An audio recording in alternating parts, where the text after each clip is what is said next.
she, in the 60s, and I see the big evidence in her violin concerto, she had sent the piano reduction of her violin concerto to my teacher at the University of Akron.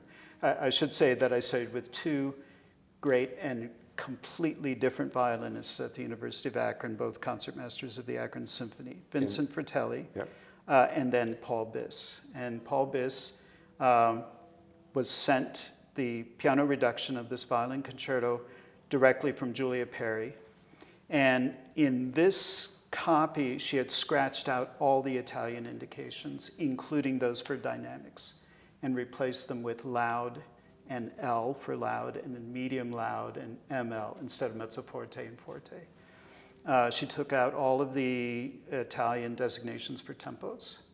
And this is an oscillate process reproduction similar to blueprint. So it's very thick paper, and she had to scratch out everything with her knife. Each one. One by one.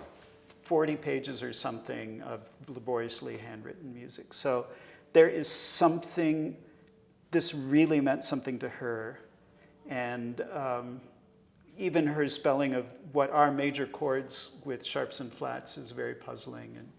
And she was a terrific violinist. So Julia Perry excelled as a violinist. She won awards. Terrific pianist, outstanding singer. Orchestras in Europe were begging her to sing the solo in her own Stabat Mater. I don't know of a recording of her voice, do you? Or her playing at all? I've never seen it. If there's something out there, we don't know it. It's a shame. And then, of course, a composer, and she was an accomplished conductor. So she was a five-tool player, as they say in baseball. And so there she is writing a violin concerto as a highly accomplished violinist. And still, the work, I think, has puzzled you greatly, even from the point of view of looking at it as a violinist. Well, it is idiomatic in the abstract sense. And it has, unlike so many of her works that are written in larger forms, it is not really cast into separate movements. But it is a structure of 5 different tempos, and they alternate, one leading to the next, sometimes in very surprising juxtaposition. Is there a mathematical relationship between the tempos? I believe it is a palindromic. With a fast ending. The material appears in palindrome, and then the tempos are slightly different. So even, I don't know, I can't remember about the violin concerto. She often even does not use the Italian word tempo. Right. She does, in the symphony that you're conducting, it's speed. For the movement, like yes. Instead of an allegro or first tempo, movement, first movement. It's the first speed, yeah. Or first speed. She uses English, moderate, fast, very fast, slow, and gives metronome indications. But she actually wrote out the violin part for the piano reduction, and every single note has a fingering and a bowing on it. Wow. Which is going to extreme lengths, because a down will surely follow an up unless there's some slur or some indication. And she often, especially fingerings, she will put a fingering on every single note. And how are the fingerings? They're often good, but they're interestingly so strict. And I think that I can't tell if she was putting in fingerings in case someone who was not a modernist violinist would just know that this was the best way to play these dissonant intervals. There are elements of, I'm surprised that there's a moment that sounds very much like the Schoenberg Violin Concerto.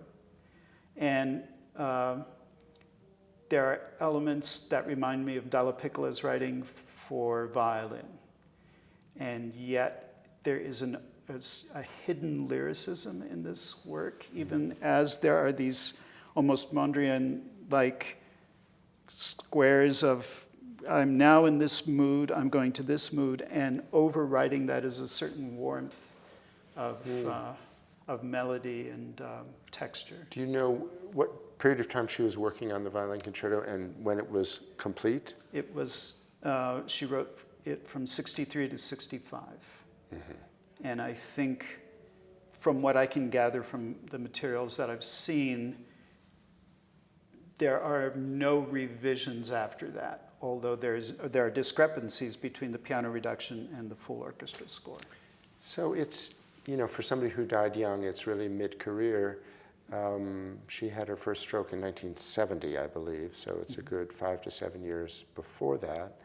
But she would have had her stroke at the age of 46 or something. So she would have started that in her late 30s, been working on late 30s, early 40s. And they're still a young person. You remember her. You remember her presence in Akron.